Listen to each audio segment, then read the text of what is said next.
Now, all these models that we are importing, these are called estimators in scikit-learn. All these models are estimators because they are basically trying to estimate a function. So whether it's a linear model, whether it's a classification model, we'll say it's an estimator. Now we'll talk about transformers. You might have already seen in the presentation slide that there are a lot of different operations that you have to perform on your data to bring it into a specific format that is expected by your machine learning model. Just to give you an idea, all the machine learning models, they actually are using some mathematics under the hood. For that maths to work out, it expects only numbers. And to be more specific, it expects only values that can be converted into floating point numbers.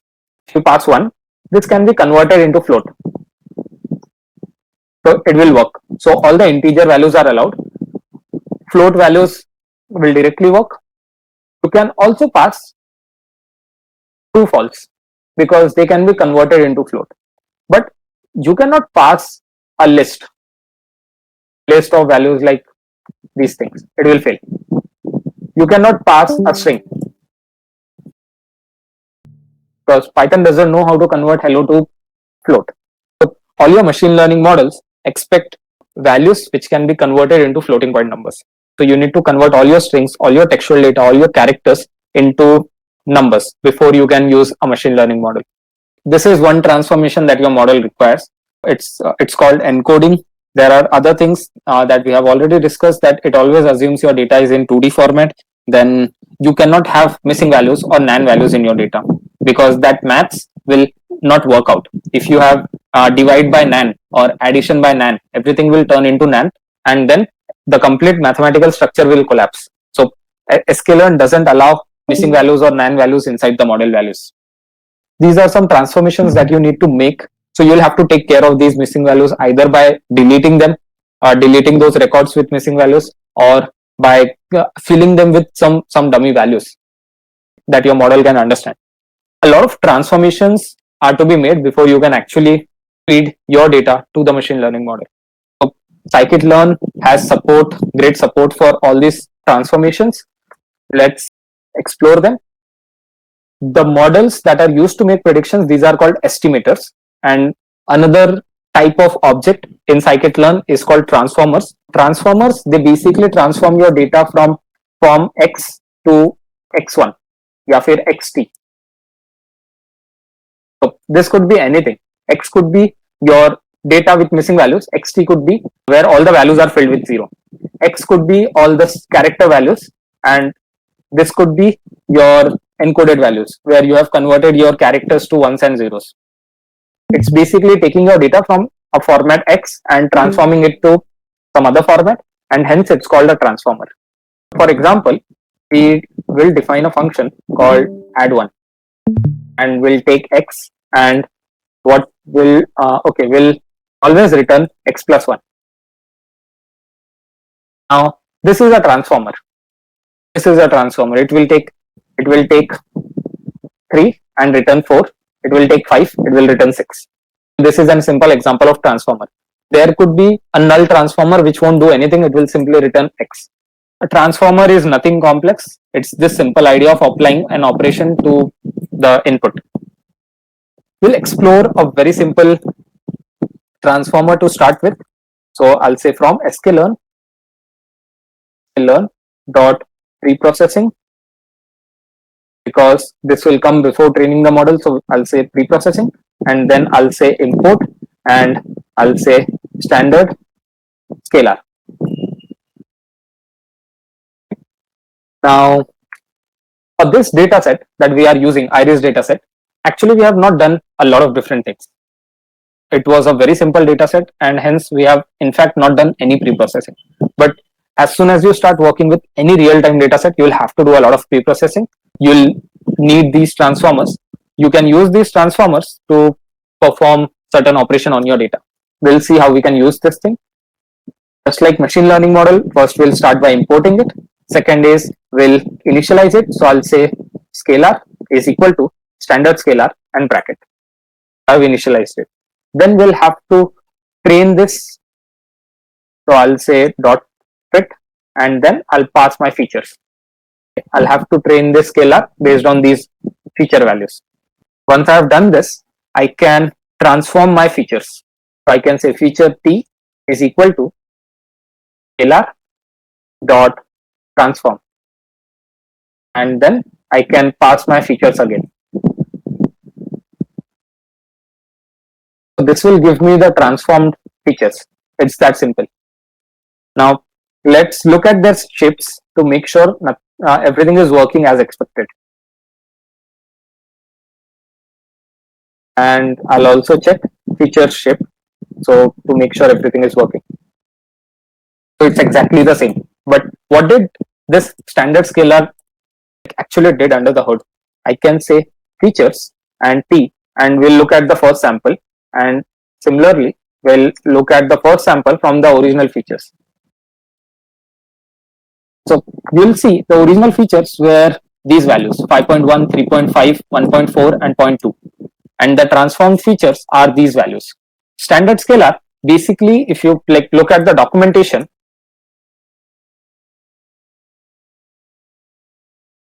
this is what it does. Removes the mean and scale to unit variance. That means it will calculate the mean, it will subtract the mean and then divide it by standard deviation, so as to make sure that mean is always 0 and standard deviation is always 1. This is what it will do. We can check features. So this process is called normalization, where you are taking your values and normalizing it so that your mean is always 0 and standard deviation is 1. Because most of the machine learning model, they expect the values with this distribution. If you provide such data, many models perform better. Okay, so I'll say features dot mean, and I'll say features dot standard deviation. This was the mean value and this was the standard deviation value. Now if I copy this thing, paste it here, and look at the mean and standard deviation of transformed features. So you will see mean is e power minus 15, which is close to 0, and standard deviation is 1. Okay, so our transformer has worked its magic. This is a transformer. Now let's double click and see what actually we did.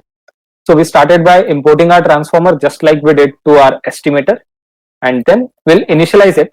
You can pass different arguments here, just like we did it to our estimators, and then we'll call dot fit. So during the fit phase, it will go and calculate the mean and standard deviation. Okay. Once it has calculated the mean and standard deviation, you can use dot transform method and pass your features, and you'll get transformed features. We have two classes, estimators, and another class is transformers.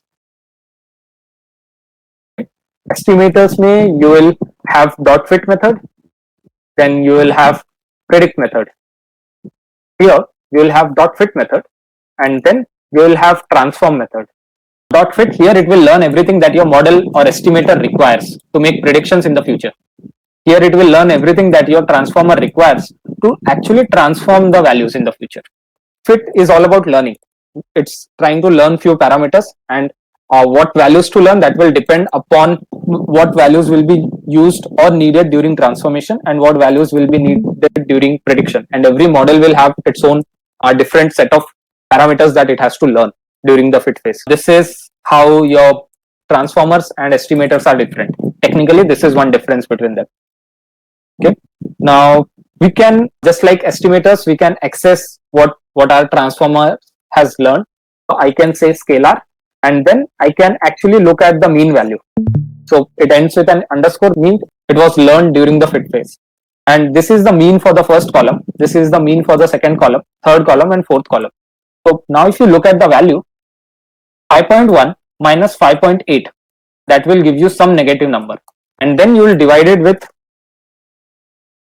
the standard deviation. It's called variance. The variance is basically point something. So you will divide the negative value with point this, hence you will get this value. This is what it has learned, and these values can only be accessed after calling dot fit. You cannot access mean and variance before calling fit. You can only access these parameters that you pass here. after just defining the transformer.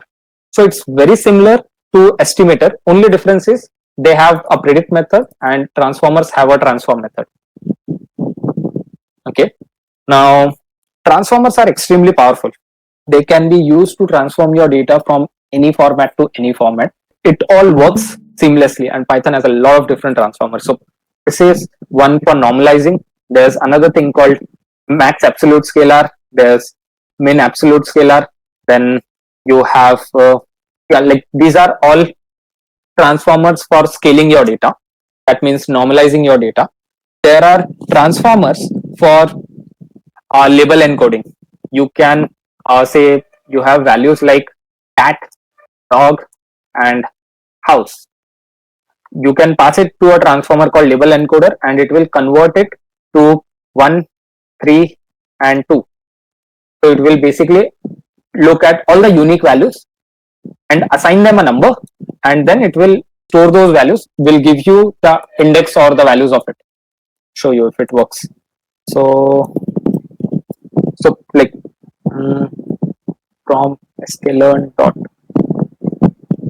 preprocessing import label.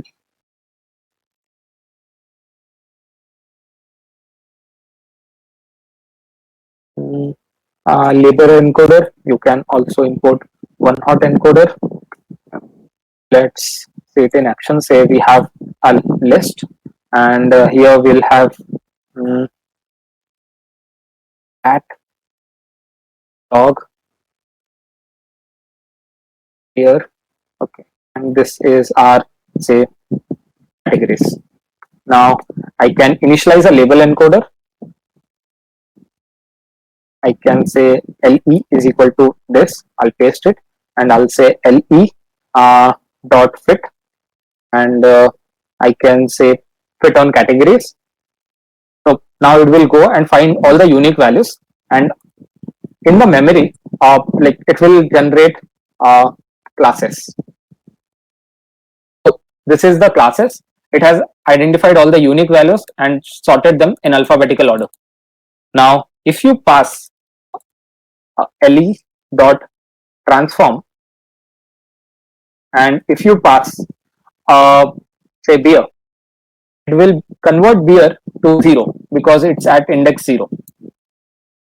And if you pass many other values, say beer and at, and so on, if you pass all these values, so it has learned the mapping. So after fit, it will generate this thing, and in the transform function, it will go and look at their index and then assign those index. So now you are basically converting your data from this format to this format. And similarly, one hot encoder is another way of encoding your string values into numbers. The general idea is your transformer can be used for a lot of different things. One thing that they can be used is for normalizing. Another thing they can be used for encoding your categorical values. You can use it for feature extraction. Okay, learn feature. You can use it to extract features. In feature extraction, you will, this is much better. So this is the feature extraction section.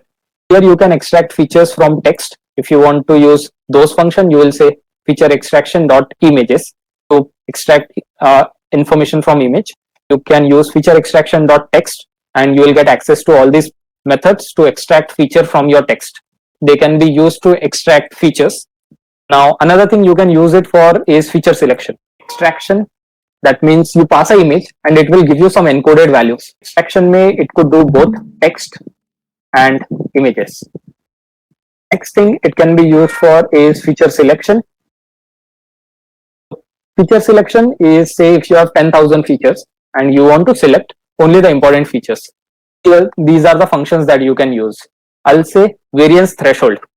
So what it will do is, it will go take all the columns, say Boston is equal to load Boston, and so I'm loading a new data set, and then I'll say Boston dot data, and then I'll say standard deviation,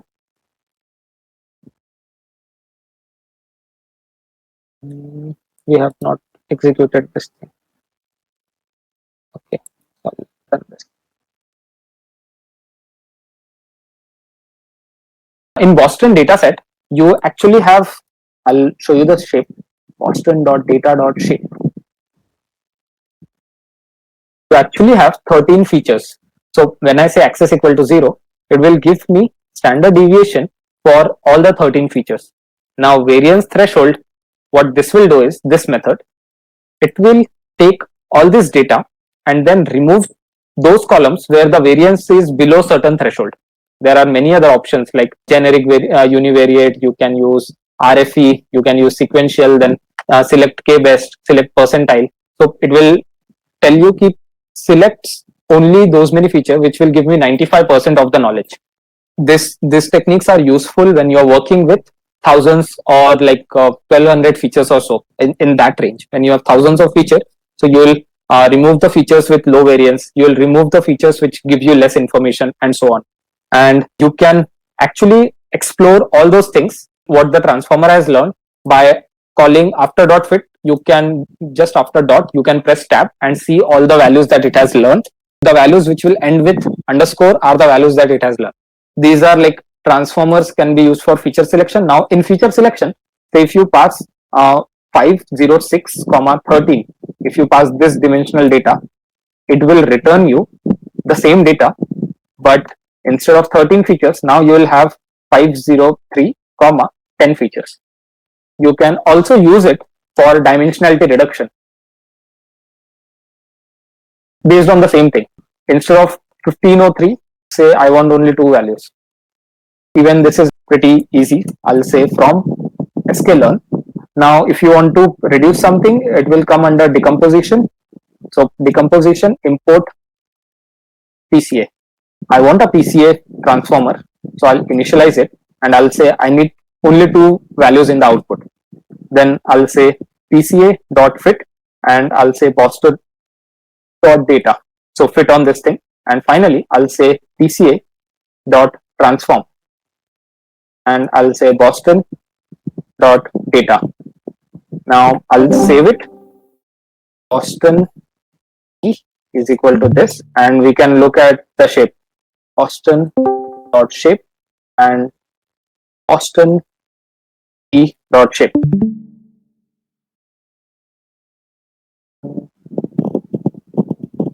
Okay, Boston data.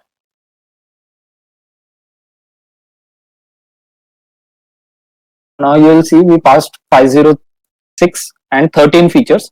Now we got only two. If I change the number to 3 or 5, I will get that number. We can use these transformers for dimensionality reduction. We can use them for feature selection. We can use them to fill missing values. There's something called imputer, which you can use. So you can use a simple imputer, which will basically fill the missing values with the value that you have specified. Okay.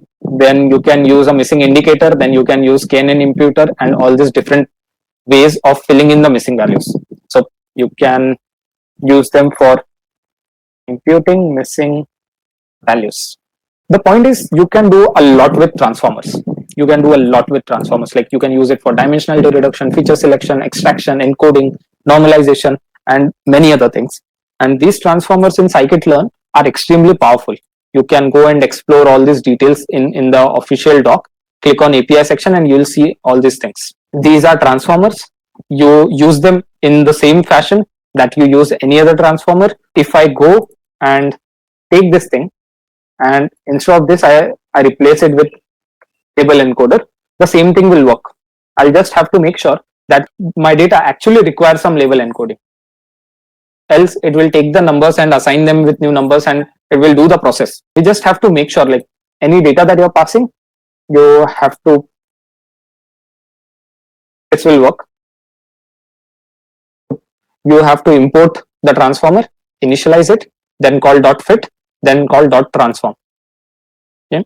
Now there's a simple handy function for this.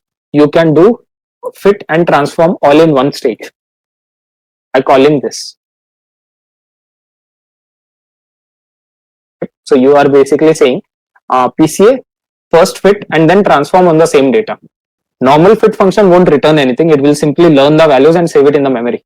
If you look at the docs, so this function, this is all documentation, nothing much, but this is what it's doing under the hood. First, it's calling dot fit method. This is if you have supervised algorithm, don't worry. This is our unsupervised algorithm thing. So first it will call self dot fit and then it will call dot transform. So this function is nothing but it's calling this self dot fit on X. So it's doing this. Constant dot data. So fit underscore transform is doing this. First you fit on the data and then transform. Okay, this is a pretty handy little syntax to fit and transform all at once. Great. Let's quickly summarize everything that we have covered so far and then we'll move to pipelines. So we started by looking at consistent scikit-learn API. It's very consistent across the board and that is the main reason for its popularity. Because once you know how you can train a single model just by importing a new model and changing the initialization call, by just updating these two things, you can train a completely different model. You don't have to do anything else. Okay, so the consistent API makes it very user friendly. If you know how to train a single model, you know how to train all the models in scikit-learn. Second is everything is inside very logical names. So all the data sets will be present inside sklearn.dataset. All the metrics will be present inside sklearn.metrics. All the tree-based models will be present inside sklearn.tree. You just have to give it some time and understand these patterns, and then you will be like very confident and good at scikit-learn. Then we saw estimators and transformers. Estimators and transformers, they work the same way.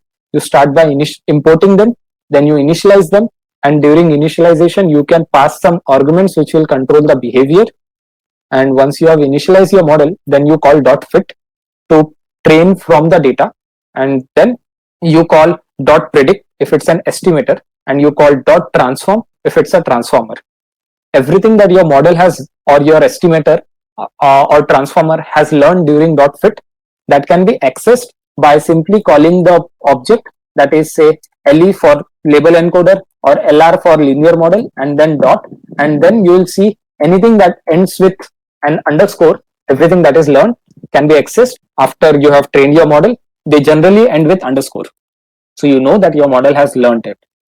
All the parameters that were passed during the initialization phase can be accessed directly. So if I'm saying this is the copy argument was set to true. These are the default values. So if I simply say scalar.copy, it will return me true. We have covered consistent scikit-learn API. We have covered transformers. We have covered estimators. The last part is about pipeline. When you start building transformers, oftentimes you don't need a single transformer. You need multiple transformers to be stacked together. Say for example, as soon as you get your data, first you will say fill all your missing values. So you'll need an imputer. So I'll say from sklearn dot,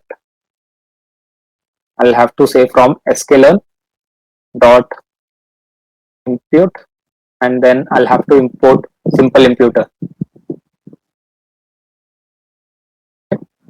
Now I'll initialize it and say once I have filled all the missing values, I have to use a label encoder. So I'll say LE is equal to label encoder, and then I'll say I want to normalize all the values. So scalar is equal to standard scalar. I'll define these three values.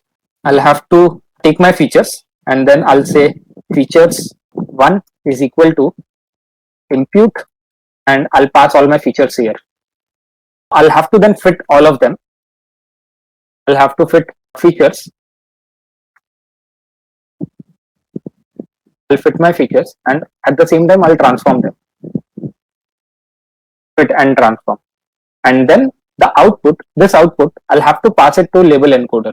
So I'll do features 2 is equal to label encoder fit underscore transform, and then I'll pass features 1, and then I'll have to repeat the process again when calling feature 3. So I'll copy, paste, and here I'll say feature 2, and here I'll say feature 3, and here I'll use scalar. We are using fit and transform together. If you separate them, you'll find 3 more lines of code. This is a lot of code. The next obvious thing that you need is to stack all of them together so that this thing of the first input and the output of it acts as an input to the second transformer. The output of this acts as an input to the third transformer. We want a mechanism to do this. There's something called pipeline. So I'll say from sklearn dot pipeline port pipeline. Once you have imported your pipeline, it becomes very easy. Pipe is equal to say pipeline, and then it expects a list, and in this list it expects tuple values.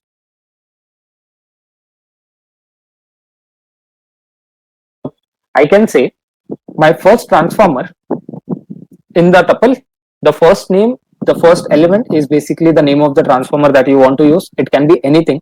It's for your reference. So I'll say impute, and then I'll say what transformer I have to use. So I'll say this. Then, okay, what is the second operation that you have to do? Provide the name of the so I'll say encoding.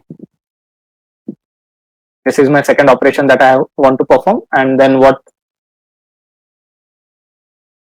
transformer I have to use? Label encoder, and then third is normalizing. And here I'll say standard scalar. Once you have created this pipe, you can think of this pipe as a single transformer. You have already initialized it. So now you can call pipe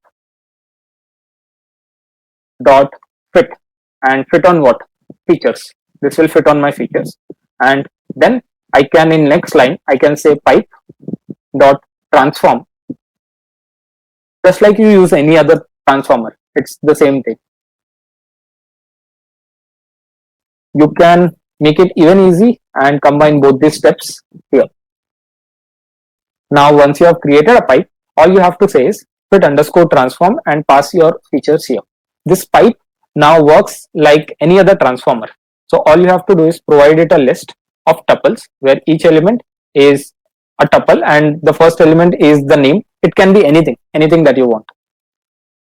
It doesn't matter. It is for your reference. And then, so I can say features underscore t dot shape, and I can say features underscore shape. So we are basically comparing. I can also add another thing, reduction, and I can add PCA, and then I can say 3. And now if I run these cells, you will see we have 3 features, and originally we had 4 features, so I can make it 1 as well. What makes it even more powerful, the last object can be a transformer or it can be an estimator. So I can simply say this model, and I can then say logistic regression and max is equal to say 1000. Last time when we ran it, it was a transformer or it can be an estimator. Now if I do fit and transform, y cannot be none, and I have to pass the labels here because my model will need those labels. There's no attribute transform. Okay, oh sorry. Transform will only work in this. I'll have to first fit the pipeline, and once, so this is the pipeline, and once we are done with this, I can call pipe dot predict and then pass my features.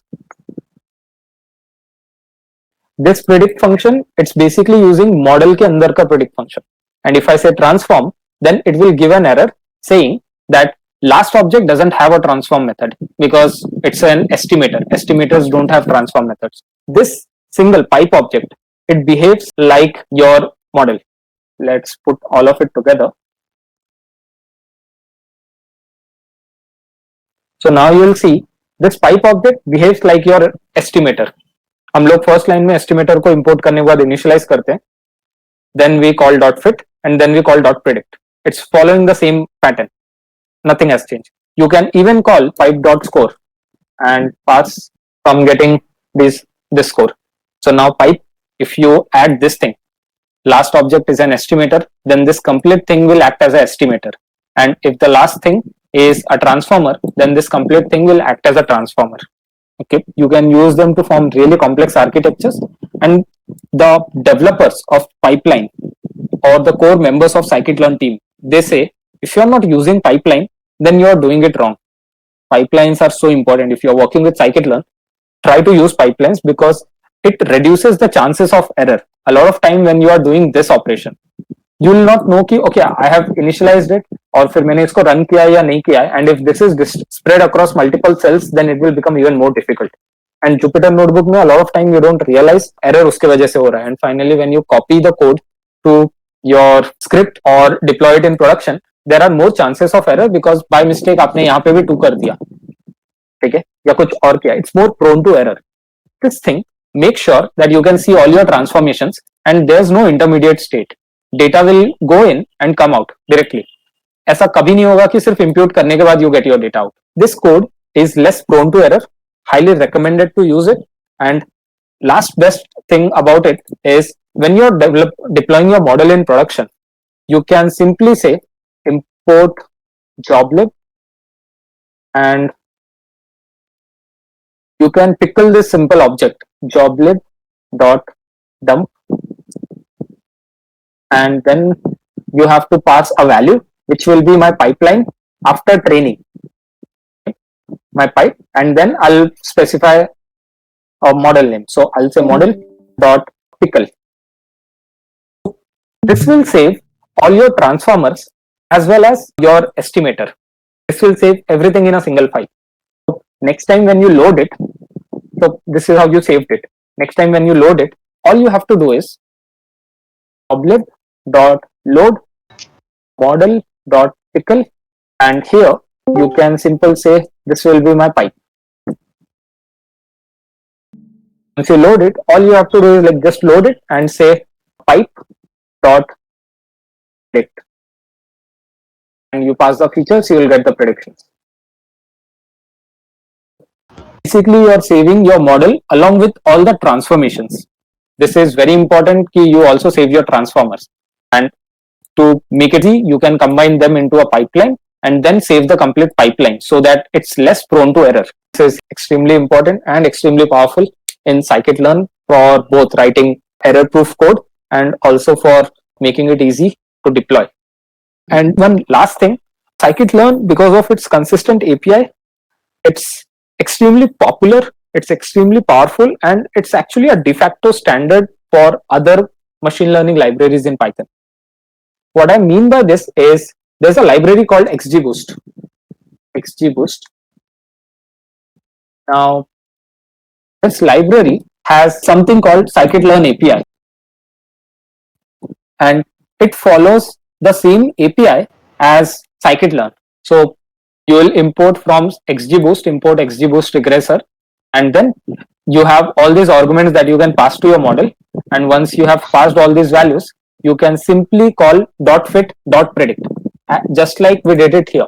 So I can say, I hope it will work. XGBoost dot, okay, import XGBoost